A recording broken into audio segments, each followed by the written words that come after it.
1, 2, 3, read for me. Story time has just begun. 1, 2, 3, read for me. Reading books is fun. Hi kids, today we're reading The Adventures of Paddington, the Wrong List.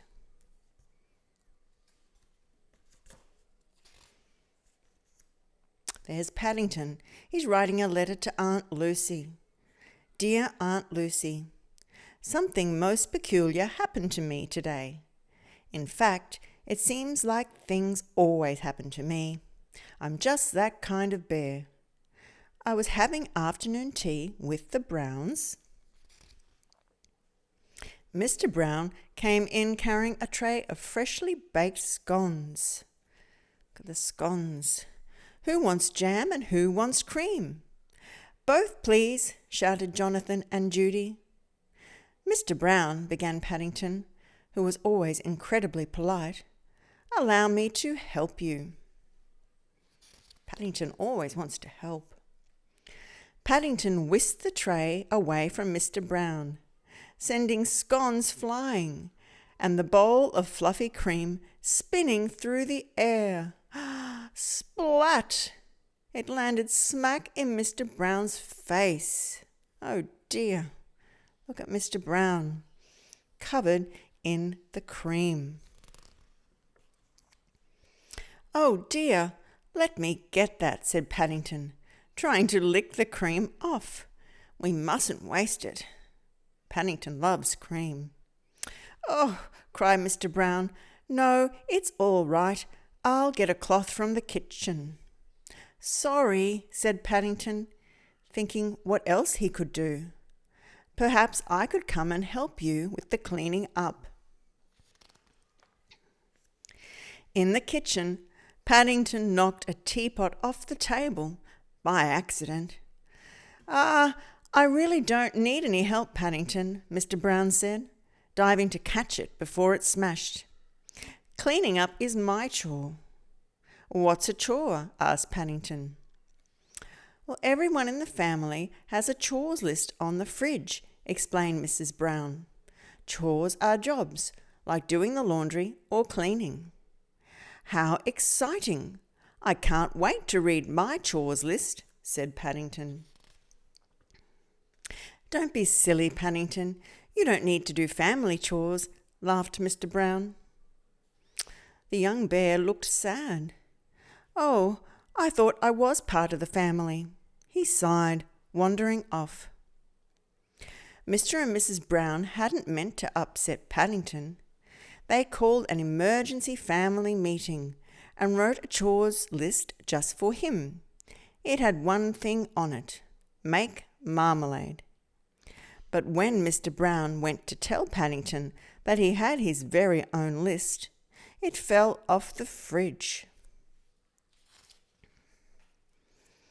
That night, Paddington could barely sleep for excitement. A day doing chores from my very own list, he thought. It's a dream come true. The next morning, he grabbed the first chores list he saw on the fridge. Clean the bicycle, he read aloud. Sounds very important.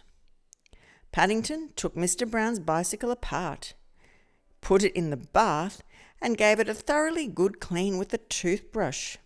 Look at that, all the suds in the bath, and there's the parts of the bike, and Paddington's cleaning them.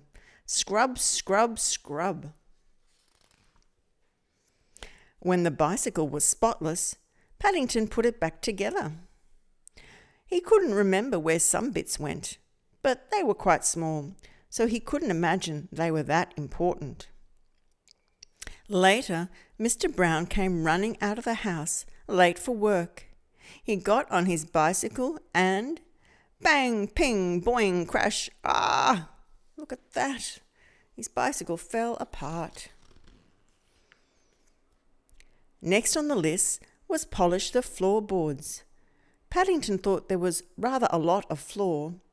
Surely that meant it needed rather a lot of polish. So he squeezed slick, oily polish all over the floor and began skating, sliding, slipping, and whoa, falling over. That polish has made the floor so very slippery. The next chore on the list simply said milk. Paddington wasn't sure what that meant, so he drank all the milk. Glug, glug, glug. Then he headed upstairs to do the final chore. Wallpaper the spare room. That sounds easier, he thought, grabbing a wallpaper brush. Got the wallpaper brush with the glue on it, and here's the wallpaper. Quite a big job Paddington has to do. As soon as the Browns came home, they stepped onto the highly polished floor and, whoa, they slid into an enormous family pile-up. Whose chore was it to polish the floor? Asked Mrs. Bird. Before anyone could answer, they heard a loud clatter and rushed upstairs to find Paddington wallpapered to the wall. It was the last thing on my chores list, he mumbled. Oh, you must have taken my list by mistake, said Mr. Brown. Paddington explained he just wanted to be part of the family. You were always part of the family, Paddington, said Mrs. Brown. You don't have to do chores to prove that. Mr. Brown helped Paddington down when Judy gasped, Look! And pointed at a drawing behind the peeling wallpaper. Got the drawing of a family. You and Jonathan drew that years ago, said Mrs. Brown. It's a picture of the whole family. No, it isn't, said Mr. Brown, picking up a pencil. There, Mr. Brown said, adding in a sketch of Paddington. Now it's the whole family, he said.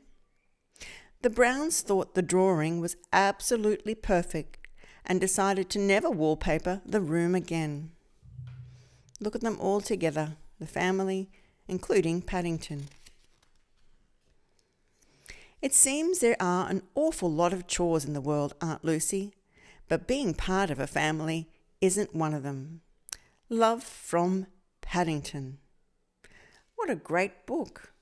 Reading is fun with Paddington.